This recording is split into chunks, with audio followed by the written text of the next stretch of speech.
This is Manju Kumari and welcome to beginning for learning.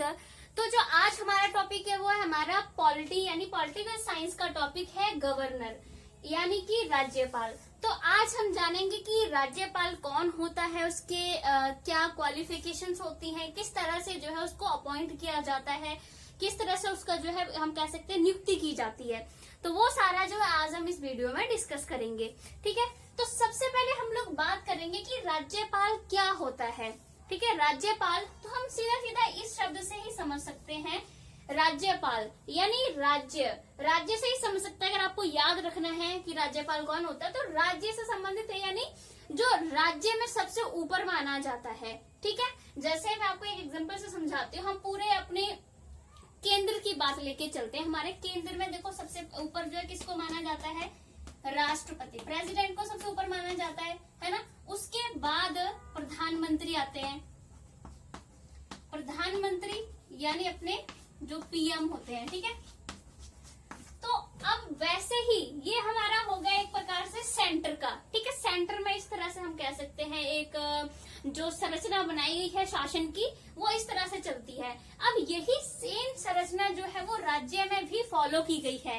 अगर केंद्र में राष्ट्रपति जो हम कह सकते हैं कि सबसे ऊपर माना जाता है, वैसे ही क्योंकि जो केंद्र में जिस तरह से जो संरचना अपनाई गई है प्रशासन की वही राज्य में है, तो यहाँ राष्ट्रपति की जो पोजीशन, मतलब पोजीशन की बात नहीं कर रही, जो रोल राष्ट्रपति का होता है वैसे ही जो है वो राज्यपाल का होता है, उनका राज्य में होता है। राष्ट्रपति का पूरे देश में होता है और राज्यपाल का जो है वो एक राज्य में होता है, जिस भी राज्य के वो होते हैं। तो अभी जैसे केंद्र में राष्ट्रपति है तो पूरे देश में सबसे ऊपर राष्ट्रपति है, तो पूरे राज्य में सबसे ऊपर कौन है, वहाँ राज्यपाल जो है वो सबसे ऊपर है। ठीक है,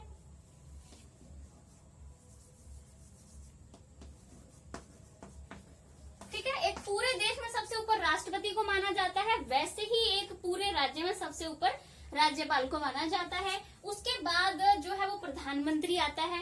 ठीक है, प्रधानमंत्री अगर हमारे पूरे देश में दूसरे नंबर पर हम वैसे पोजीशन की बात करें तो दूसरे नंबर पर प्रधानमंत्री आते हैं, तो वैसे ही राज्य में दूसरे नंबर पे कौन आते हैं, मुख्यमंत्री। ठीक है, मुख्यमंत्री यानी सीएम आते हैं दूसरे नंबर पर। अब देखो जिस तरह से राष्ट्रपति क्या होता है, राष्ट्रपति को एक प्रकार से जो है वो नाम मात्र उसको जो है हम क्या कहते हैं, नाम मात्र अधिकारी, ये नाम मात्र कार्यकारी जो है वो माना जाता है।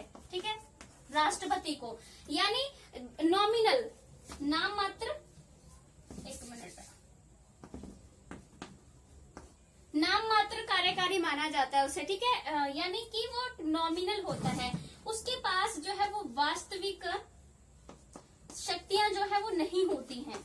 ठीक है, राष्ट्रपति के पास आपको पता ही है, हम राष्ट्रपति को कुछ लोग जो है क्या इसको साइनिंग मशीन भी कहते हैं, यानी सिर्फ इसका काम जो है वो साइन करना होता है, राष्ट्रपति का काम। इस तरह से उसको साइनिंग मशीन भी जो है वो कहा जाता है। ठीक है, सिग्नेचर करने की मशीन माना जाता है। मतलब एक प्रकार से राष्ट्रपति जो है वो सबसे ऊपर होते तो हैं, बट क्या होता है कि जो वास्तविक शक्ति है वो राष्ट्रपति के पास नहीं होती है।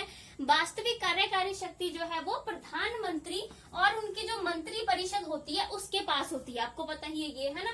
तो जैसे राष्ट्रपति एक नाम मात्र कार्यकारी अध्यक्ष है, कार्यकारी अधिकारी है, वैसे ही सेम यही राज्यपाल के साथ भी चलता है। ये भी नॉमिनल यानी ये भी एक नाम मात्र अध्यक्ष होता है, कार्यकारी अध्यक्ष होता है। राज्यपाल भी बिल्कुल राष्ट्रपति की तरह ही। ठीक है, मतलब वास्तविक शक्ति, जैसे अगर हम देश में बात करें, वास्तविक शक्ति प्रधानमंत्री के पास है और उनकी जो मंत्री परिषद है उनके पास जो है वो वास्तविक शक्ति है, तो राज्य में भी यही सेम चीज फॉलो की गई है कि वास्तविक शक्ति जो है वो मुख्यमंत्री और उसकी जो मंत्री परिषद होगी, वास्तविक शक्ति जो है वो उनके पास होगी। यानी ये जो स्ट्रक्चर है जैसा सेंटर में फॉलो किया गया है वही सेम जो है एक राज्य में फॉलो किया गया है। ठीक है, दोबारा से मैं अगर बता देती हूँ कि हमारे पूरे देश में सबसे ऊपर राष्ट्रपति होते हैं, वो नाम मात्र होते हैं, उनके पास वास्तविक शक्ति नहीं होती है। और वैसे ही राज्य में राज्यपाल होते हैं, उनके पास भी वास्तविक शक्ति नहीं होती है। देश में वास्तविक शक्ति प्रधानमंत्री के पास होती है, राज्य में वास्तविक शक्ति मुख्यमंत्री के पास होती है। ठीक है, तो ये आपको देखा है, आपको पता ही है कि प्रधानमंत्री जो है उनके पास वास्तविक शक्ति होती है, क्योंकि जैसे अभी कोरोना टाइम में भी आप देख सकते हो कि जो प्रधानमंत्री हैं वही देखो दूसरे देशों के साथ मीटिंग करने जाते हैं, ठीक है, वही जो है पूरे देश को संबोधित करते थे कि भी लॉकडाउन है, आप सभी माने घर में रहे। इस तरह से हम देखा कि जब शुरू में ऐसे शुरुआत थी तो बहुत लोग सारे बैठ के एक प्रकार से प्रधानमंत्री को सुना करते थे, भी वो आज क्या इंस्ट्रक्शन देंगे, लॉकडाउन हटेगा, आगे बढ़ेगा। तो ये सारे काम प्रधानमंत्री ही करते थे, यानी वास्तविक शक्ति जो है वो प्रधानमंत्री के पास है। तो वैसे ही वास्तविक शक्ति एक राज्य में जो है वो मुख्यमंत्री के पास होती है, राज्यपाल के पास नहीं होती है, ठीक है। ये तो जस्ट एक नॉर्मल कंसेप्ट था। अब हम लोग राज्यपाल के बारे में पढ़ेंगे कि राज्यपाल के पास, हमने जान तो लिया कि राज्यपाल एक जो है वो नॉमिनल हेड है, यानी एक नाम मात्र कार्यकारी अध्यक्ष है राष्ट्रपति की तरह। तो बट ये नहीं है कि बिल्कुल उनका कोई महत्व नहीं है, कि वो नहीं, बहुत सारे ऐसे काम है जो जैसे एक राष्ट्रपति को करने ही होते हैं, भी वो बहुत जरूरी होते हैं, वैसे ही एक राज्यपाल के भी ऐसे बहुत सारे कार्य जो है वो होते हैं, ठीक है। तो अब हम लोग पढ़ेंगे सबसे पहले, आपको समझ तो आगा कि राज्यपाल की क्या स्थिति है, क्या होता है, एक राज्य में सबसे ऊपर होते हैं। तो अब हम लोग बात करेंगे सबसे पहले कि कौन से आर्टिकल के अंडर आती है ये वाली चीज, ठीक है। तो अगर मैं बात करूं तो आर्टिकल 153 के पार्ट नंबर 1, ठीक है, एक इसके अंतर्गत कहा गया है कि प्रत्येक राज्य का, यानी जो हमारे जितने भी 28 राज्य हैं, प्रत्येक राज्य का एक जो है वो राज्यपाल होगा, प्रत्येक राज्य का एक राज्यपाल होगा, ठीक है। इस वाले आर्टिकल में कहा गया है कि प्रत्येक राज्य का अपना एक राज्यपाल होगा, ठीक है। अब वैसे ही आर्टिकल 153 इसके अंदर कोई भाग नहीं है। इस वाले आर्टिकल में कहा गया है कि दो से अधिक राज्यों का एक संयुक्त, ठीक है, एक संयुक्त राज्यपाल भी हो सकता है, संयुक्त राज्यपाल, ठीक है। तो जैसे कि इस वाले आर्टिकल में कहा गया है कि प्रत्येक राज्य का, जितने भी 28 राज्य हैं, हर राज्य का अपना एक राज्यपाल होगा। बट वही इस वाले आर्टिकल में, आर्टिकल 153 में कहा गया है कि 2 या 2 से अधिक राज्यों का एक राज्यपाल भी, संयुक्त राज्यपाल भी हो सकता है। जैसे फॉर एग्जाम्पल हरियाणा और पंजाब का एक राज्यपाल हो सकता है, यानी 2 राज्यों का संयुक्त राज्यपाल हो सकता है। ये वाली बात जो है इसमें ऐड की गई है, ठीक है। अब हम नेक्स्ट जो है इनके बारे में बात करेंगे कि अब ये जो हमारा जो संविधान है उसमें आर्टिकल 154, हमारे संविधान में आर्टिकल 154 के फर्स्ट पार्ट में कहा गया है कि जैसे एक अगर आप संविधान के कुछ आर्टिकल्स पढ़ोगे तो वहां किसी, मुझे आर्टिकल का एग्जैक्टली अभी नाम याद नहीं आ रहा है, उसमें भी ये लिखा गया है कि सारी जो कार्यकारी शक्तियां हैं वो राष्ट्रपति के पास होंगी। तो वैसे ही इस आर्टिकल में मेंशन किया गया है कि राज्य की जो जितनी कार्यकारी शक्तियां होंगी, ठीक है, एक राज्य की जो कार्यकारी शक्तियां जो है वो सारी किसके पास होंगी, वो राज्यपाल के पास होंगी। इस आर्टिकल में लिखा गया है कि एक राज्य की कार्यकारी शक्तियां जो है वो राज्यपाल के पास होंगी। तो राज्यपाल उन शक्तियों को खुद इस्तेमाल कर सकता है या फिर वो दूसरे लोगों से इनको इस्तेमाल करवा सकता है। ये वाली बात इस आर्टिकल में मेंशन की गई है। लिखा तो ऐसा गया है कि सारी राज्य की कार्यकारी शक्तियां जो है वो राज्यपाल के पास होंगी, ठीक है, इस वाले आर्टिकल में। बट आपको पता है इसके अपोजिट ही है, सारी जो वास्तविक कार्यकारी शक्तियां वो किसके पास है, सीएम के पास है। सारी सीएम और जो उनकी मंत्री परिषद होता है, उनका मंत्रिमंडल होता है, ठीक है, मंत्री परिषद जो है उसके पास जो है सारी पावर होती है। रियल में हम बात करें तो सीएम और मंत्री परिषद के, लेकिन लिखा कुछ और गया है, कॉन्स्टिट्यूशन में ये लिखा गया, लेकिन उलट ही है, सारी पावर जो है वो सीएम और मंत्री परिषद के पास होती है। वैसे ही राष्ट्रपति का भी यही सेम लिखा गया, लेकिन वास्तविक शक्ति प्रधानमंत्री और उसकी मंत्री परिषद के पास होती है, ठीक है। तो ये वाली चीज है यहाँ पर।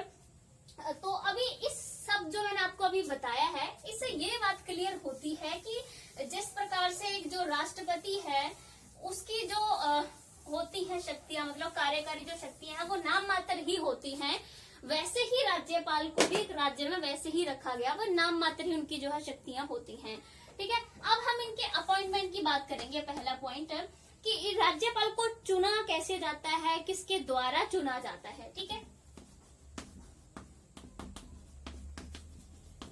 अपॉइंटमेंट यानी नियुक्ति। राज्यपाल की नियुक्ति कैसे की जाती है, तो इसके संबंध में अगर अपने कॉन्स्टिट्यूशन की बात करूं, जब मसौदा कमेटी बन रही, आपको पता है कि जो मसौदा कमेटी उन्होंने हमारे संविधान का पूरा एक मसौदा जो है वो तैयार करके दिया था। तो जब मसौदा संविधान बनाया गया था, यानी ये संविधान मसौदा समिति ने बनाया था, आपको पता है BR अम्बेडकर इसके अध्यक्ष थे। तो मसौदा संविधान बनाया गया, यानी जब उसको स्वीकार नहीं किया गया था पूरी तरह से, पूरा एक सब कुछ बना लिया गया था, इसलिए उसको मसौदा संविधान यानी ड्राफ्ट कॉन्स्टिट्यूशन जो है इसको कहा जा सकता है। ठीक है, ड्राफ्ट कॉन्स्टिट्यूशन।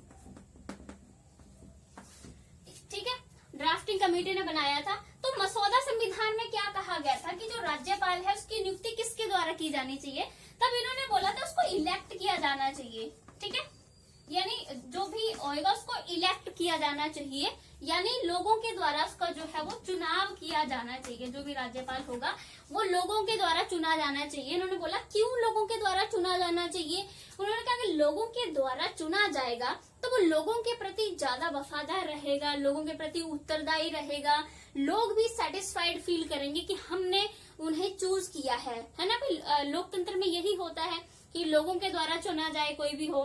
तो ये वाली बात जो है वो कही गई थी मसौदा संविधान में। ड्राफ्टिंग कमेटी ने बोला था कि राज्यपाल को लोगों के द्वारा चुना जाना चाहिए। ठीक है, बट इसके विरोध में फिर कुछ पॉइंट आए जब उन्होंने बोला कि उसका इलेक्शन होना चाहिए यानी चुनाव होना चाहिए। तो इसके विरोध में क्या क्या बातें आई, पहली तो ये उन्होंने बोला अगर लोगों के द्वारा चुना जाएगा अगर एक राज्यपाल को, तो वो क्या करेगा, जितनी भी जो कार्यकारी शक्तियां हैं ना वो सारी खुद के हाथ में लेने की कोशिश करेगा, यानी कि वो खुद को सुप्रीम बनाने की कोशिश करेगा, सारा खुद अपने कंट्रोल में लेने की कोशिश करेगा। और जब एक राज्यपाल ऐसा करेगा तो राज्यपाल और CM यानी मुख्यमंत्री और राज्यपाल इन दोनों में मतभेद पैदा हो जाएंगे, क्योंकि एक पता आपको राज्य में मुख्यमंत्री जो है उसका कितना बड़ा ओहदा होता है, तो वो सारे काम को देखते हैं। अगर राज्यपाल भी यही कोशिश करेगा कि वो सारे काम मैं करूं, सारी पावर वो मैं लूं, तो CM भी टकराव होगी और राज्यपाल में आपस दोनों में जो है वो टकराव चलेगी। और इस प्रकार से राज्यपाल का जो एक पद है वो जो उसकी मान्यता है उस पद की, वो जो उसकी शिष्टता है वो खत्म होते चली जाएगी उस पद की। इसलिए इस चीज को जो है वो एक प्रकार से हम इसको कैंसिल कर दिया गया था। भाई चुनाव के द्वारा लोगों के द्वारा जो राज्यपाल है वो नहीं चुना जाएगा। ठीक है, इस वाले चीज को कंसेप्ट को वहीं खत्म कर दिया था कि नहीं, राज्यपाल का चुनाव जो है लोगों के द्वारा नहीं किया जाएगा। फिर दूसरी बात आई, कुछ और सदस्य कहने लगे कि जो राज्य विधानमंडल है, राज्य विधानमंडल, तो कुछ लोगों ने इसको कहते हैं स्टेट लेजिस्लेचर।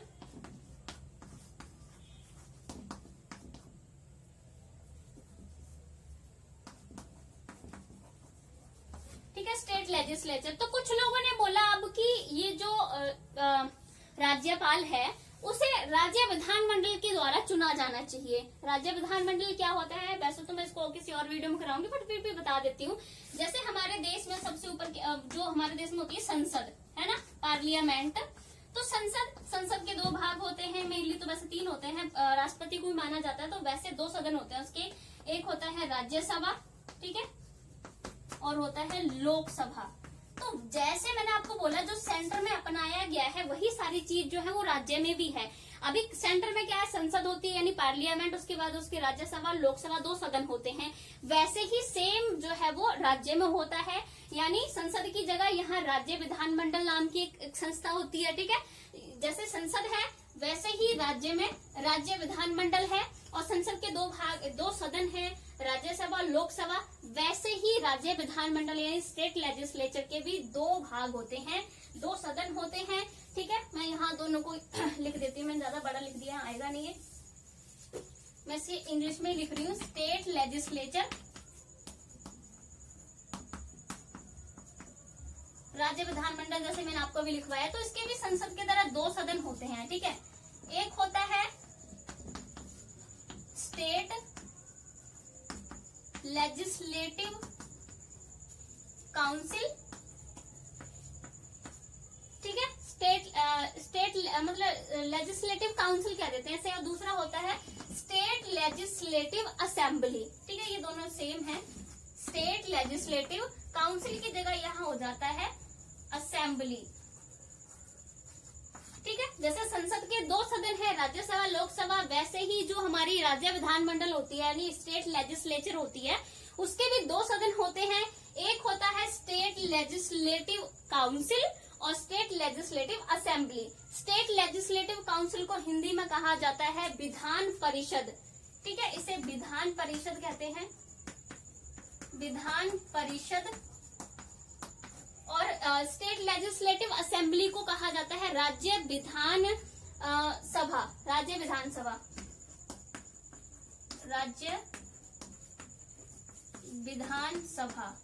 तो जब आप इन चीजों को पढ़ो ना, जैसे कि सेंटर में भी है स्टेट में भी है वही चीज वैसी, तो दोनों को कंपैरिजन करके अगर पढ़ोगे तो चीजें अच्छे से याद रहती हैं। जैसे आप संसद के बारे में, पार्लियामेंट के बारे में पढ़ो तो स्टेट का भी वैसे से एक साइड में जैसे एक बॉक्स बना लो, आप वहां नोट्स बना लो याद करने के लिए कि संसद का जिस तरह से जो चीजें होंगी ना, बिल्कुल स्टेट लेजिस्लेचर की वही चीजें होंगी। हो सकता है पावर में कम ज्यादा हो सकती है, पर वैसे ही बिल्कुल सेम चलेगा, ठीक है। जैसे राज्यसभा है तो इसका जो विधान परिषद है वो बिल्कुल सेम चलता है। राज्यसभा का जैसे होता है कि लोग उनके सदस्यों को चुनाव नहीं कर सकते हैं, तो नहीं करते हैं, तो राज्य विधान परिषद का सेम यही होता है, वहां भी लोग उनका चुनाव नहीं करते हैं उसका।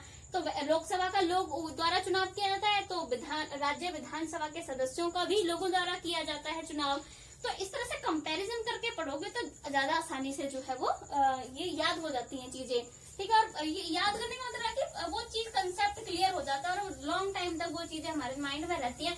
नहीं कभी कभी होता है कि कंफ्यूजन से ही चीजें इधर उधर हो जाती हैं। तो मैं क्या बता रही थी कि दूसरी बात चली थी अपॉइंटमेंट को ले, हम बात कर रहे थे कि पहला तो उन्होंने बोला कि लोगों के द्वारा चुना जाना चाहिए उसको, राज्यपाल को, लेकिन उन्होंने बोला कि नहीं, लोगों के द्वारा नहीं चुनेंगे, जैसे मैंने आपको बताया। तो दूसरी बात आई थी कि कुछ सदस्य कह रहे थे कि राज्य विधानमंडल जो होता है, आपको मैंने अभी समझा दिया क्या है ये, ठीक है। राज्य विधानमंडल के जो है सदस्य यानी उसके द्वारा इसको चुना जाना चाहिए सॉरी। तो इस चीज को भी कैंसिल कर दिया था कि राज्य विधानमंडल द्वारा भी नहीं चुना जाना चाहिए। क्यों? क्योंकि इन्होंने बोला कि राज्य विधानमंडल में जो बहुमत प्राप्त पार्टी होगी, ठीक है, बहुमत प्राप्त पार्टी होगी, तो जो राज्यपाल है एक प्रकार से उसकी कठपुतली बन के रह जाएगा, क्योंकि जो पार्टी जिसके पास ज्यादा बहुमत है वो उस पार्टी को, मतलब वो पार्टी राज्यपाल को अपने अकॉर्डिंग चलाने की कोशिश करेगी। राज्यपाल को पार्टी की हर एक बात माननी पड़ेगी, उनके अकॉर्डिंग चलना पड़ेगा, तो वो फ्रीली काम नहीं कर पाएगा, सही से काम नहीं कर पाएगा। एक प्रकार से राज्यपाल का काम भी जो है वो जो बहुमत प्राप्त पार्टी होगी, जो सरकार बनाएगी राज्य में, वही राज्यपाल का काम भी वही ले लेगी इस तरह से, तो ठीक है, क्योंकि उसका कंट्रोल चलेगा। तो इसलिए इस चीज को भी कैंसिल कर दिया गया कि नहीं, इस तरह से राज्य विधानमंडल द्वारा भी इनका चुनाव नहीं होना चाहिए। तो उसके बाद आते हैं पंडित जवाहरलाल नेहरू, ठीक है, पंडित जवाहरलाल नेहरू, ठीक है। तो नेहरू जी ने क्या बोला, मैं इनको सीधा एक ही नेहरू ही बोल देती हूँ। तो नेहरू जी ने बोला कि अब राज्यपाल, क्योंकि राज्यपाल के चुनाव को लेकर अलग अलग बातें चल रही हैं, तो तब इन्होंने बोला कि राज्यपाल का जो चुनाव है वो राष्ट्रपति के द्वारा होना चाहिए, यानी राष्ट्रपति चूज करेगा कि किसे जो है वो राज्यपाल बनाया जाएगा, उसके द्वारा उसकी नियुक्ति की जाएगी। तब जाके एंड में इस बात फिर डिसाइड किया गया था, और इसलिए फिर उसके बाद आर्टिकल 155, ठीक है, अभी तक हम आर्टिकल 154 तक बात कर चुके थे।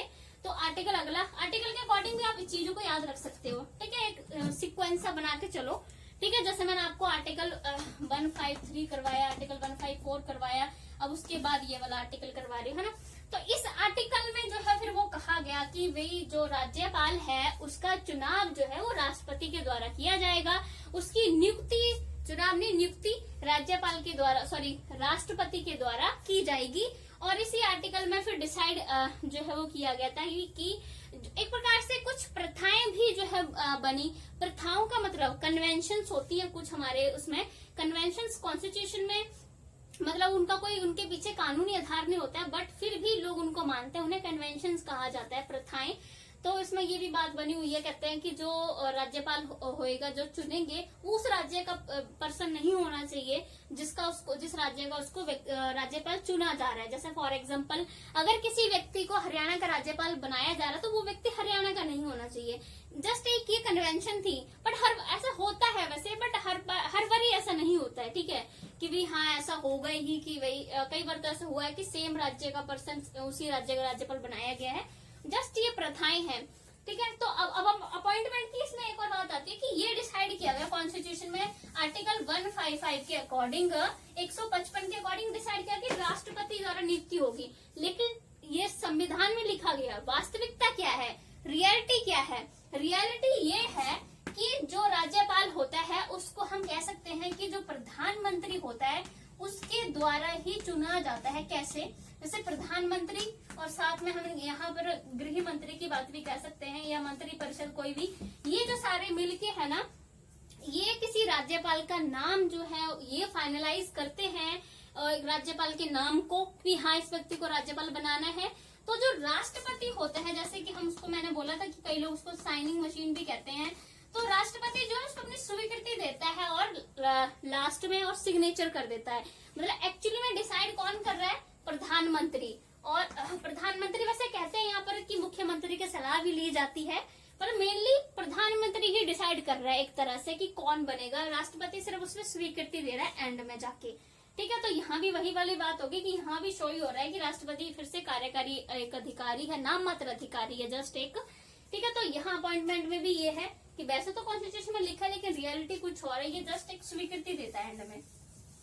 अब हम लोग बात करेंगे आगे क्वालिफिकेशंस की, कि क्वालिफिकेशंस क्या होनी चाहिए। Second point,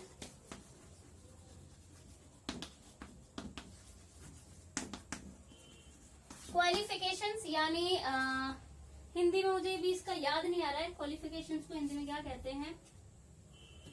योग्यताएं।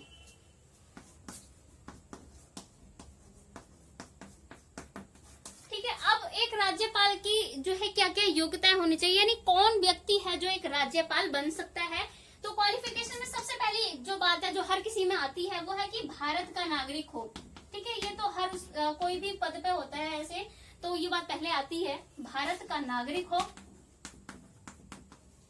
ठीक है, और वही बात की कोई अपराध ना हो उसके नाम पे, है ना, अपराध ना हो, कोई 35 वर्ष जो है वो व्यक्ति की आयु होनी चाहिए, और वही है किसी लाभप्रद पद पर ना हो।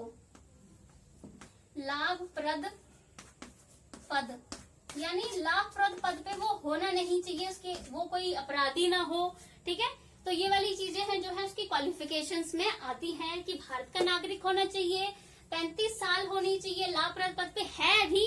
अगर जैसे मान लीजिए है कोई व्यक्ति, तो उसको राज्यपाल बनने के बाद वो पद छोड़ना पड़ेगा, क्योंकि आप ये कॉमन सी बात है कि एक व्यक्ति को दो पद तो नहीं दिए जाएंगे ना, एक ही पद उसको संभालने के लिए दिया जाएगा। वैसे भी हमारे देश में कितनी बेरोजगारी, अगर एक ही व्यक्ति को दो पद दे देंगे तो बाकी क्या करेंगे?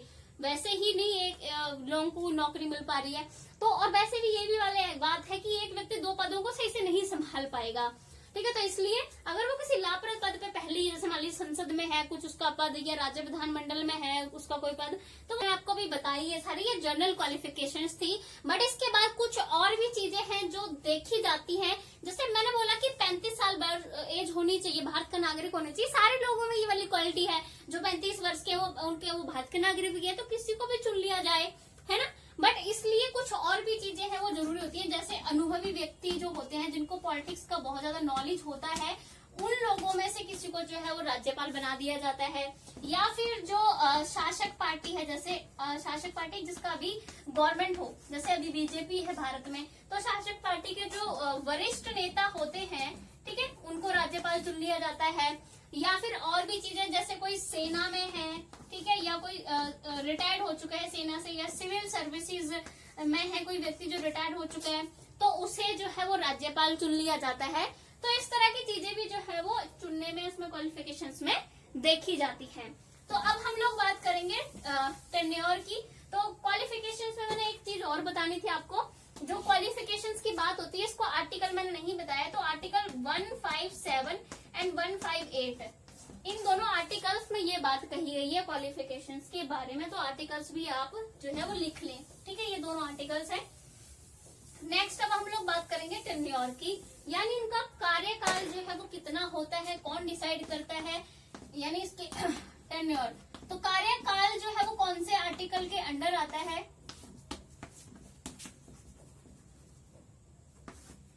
तो ये आता है आर्टिकल 156 का फर्स्ट पार्ट, 156 आर्टिकल का थर्ड पार्ट है। इसमें अलग अलग बातें की गई है। आर्टिकल 156 के फर्स्ट पार्ट के अकॉर्डिंग कहा गया है कि जो राज्यपाल है वो अपने पद पर राष्ट्रपति की इच्छा तक रहेगा। ठीक है, जब तक राष्ट्रपति चाहता है तब तक जो है वो अपने पद पर रहेगा, यानी राष्ट्रपति की इच्छा तक वो अपने पद पर रहेगा। बट आर्टिकल 1 यानी कि जो राष्ट्रपति है वो जब मर्जी से हटा सकता है। बट आर्टिकल 156 के थर्ड पार्ट के अकॉर्डिंग कहा गया है कि उसका जो कार्यकाल है वो 5 वर्ष का कार्यकाल जो है वो होगा। ठीक है, तो अभी भी ये वाली बात अभी भी लागू होती ही है कि राष्ट्रपति की इच्छा तक ही रहते हैं, मतलब 5 वर्ष वैसे तो डिसाइड किया ही गया है, मगर राष्ट्रपति उससे पहले भी किसी राज्यपाल को उसके पद से हटा सकता है। ठीक है, तो ये हमने बात की टेन्योर की, कार्यकाल की। अब इसी के साथ साथ जो है वो हम एक चीज और यही डिस्कस कर लेते हैं टेन्योर में ही, वो है ट्रांसफर की बात। ठीक है, ये जो राज्यपाल होते हैं उनको कई बार उनका जो ट्रांसफर है वो भी कर दिया जाता है एक राज्य से दूसरे राज्य में। ठीक है, जैसे मान लीजिए कोई हरियाणा का है राज्यपाल, तो उसको तमिलनाडु भेज दिया गया, तमिलनाडु के राज्यपाल को हरियाणा भेज दिया गया, तो इस तरह से स्थानांतरण यानी ट्रांसफर भी राज्यपाल का कर दिया जाता है राष्ट्रपति के द्वारा। ठीक है, तो अब हम लोग जो बात करने वाले हैं, कार्यकाल हमने कर लिया, अब हम लोग इनके सैलरी की बात करेंगे, कितना इनको जो है वो वेतन दिया जाता है और कौन कौन सी इनको सुविधाएं जो है वो साथ में दी जाती हैं। ठीक है, वेतन, सैलरी, तो ये हमारे आर्टिकल 158 के थर्ड पार्ट के अकॉर्डिंग जो है इसमें बताया गया है कि जो एक राज्यपाल है उसकी सैलरी होगी 3.5 लाख। ठीक है, यानी 3,50,000 इतनी तो इनको जो है सैलरी मिलती है पर मंथ। ठीक है, हर महीने प्रति माह जो है इनको ये सैलरी मिलती है। तो इस प्रकार से तो काफी ज्यादा सैलरी, अगर कोई व्यक्ति राज्यपाल बने तो एक महीने में उसको 3,50,000 रुपए मिलेंगे, 3.5 लाख, काफी ज्यादा सैलरी है। और अगर हम बात करें तो इसके साथ इनको काफी सुविधाएं भी दी गई हैं, जैसे इनको रहने के लिए कोई बंगला भी दिया जाता है, कोई घर, इनको कार भी दी जाती है साथ में। ठीक है, और चिकित्सा की सुविधा इनको फ्री होती है। अगर ये किसी और चीज में ट्रैवल करते हैं, जैसे ट्रेन में कर रहे हैं, एरोप्लेन में कहीं पे, तो उसके अब इनको फ्री होता है। ठीक है, ये सारी इनको सुविधाएं जो है वो फ्री में मिलती हैं और वेतन भी इन लोगों का काफी ज्यादा होता है। अब हम 5th में बात करेंगे प्रिविलेजेस, यानी किस तरह की इनको जो है कुछ विशेष अधिकार जो है दिए गए हैं, उसके बारे में भी अब हम लोग एक बात कर लेते हैं। 5th पॉइंट आता है हमारा विशेष अधिकार।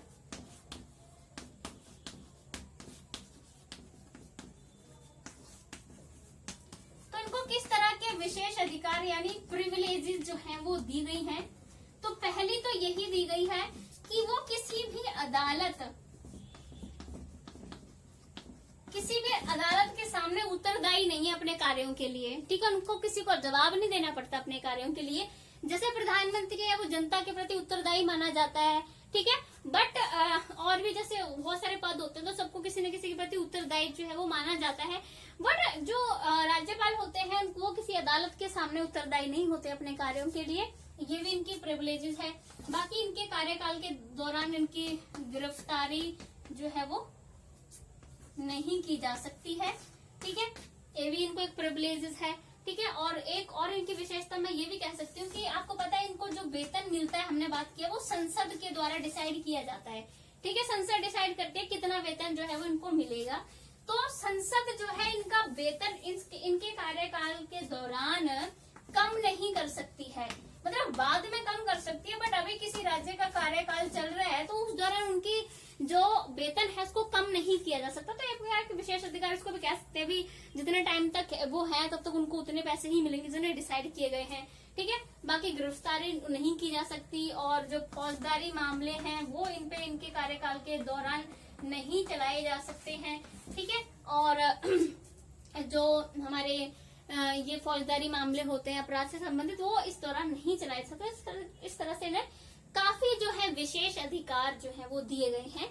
तो आज हमने बात की, हमने समझा कि राज्यपाल क्या होता है, किस तरह से उसका जो है वो नियुक्ति की जाती है। तो आगे फर्दर हम लोग बात करेंगे दूसरे वीडियो में कि राज्यपाल का रोल क्या है। ठीक है, जैसे मैंने शुरुआत में हमने बात की, शुरू से हम लोग क्या बात कर रहे हैं कि जो राज्यपाल है एक प्रकार से जो है वो कार्यकारी नाम मात्र अधिकारी है, नाम मात्र कार्यकारी अध्यक्ष है, यानी उसके पास बहुत ज्यादा विशेषताएं नहीं है। तो राज्यपाल को उसके पद पर रखा ही क्यों गया है, राज्यपाल का पद बनाया ही क्यों गया है, वो इनके रोल से समझ में आएगा। जो उनकी भूमिका है उससे हमें सब समझ में आ जाएगा कि राज्यपाल का फिर कार्य है क्या, ठीक है, और उनके पास क्या क्या पावर्स हैं, क्या क्या शक्तियां हैं जो उनको संविधान के अकॉर्डिंग दी गई हैं, वो सब जो है हम नेक्स्ट वीडियो में डिस्कस करेंगे। अगर आपको ये वीडियो अच्छी लगे तो लाइक शेयर सब्सक्राइब जरूर करना। Thank you so much guys.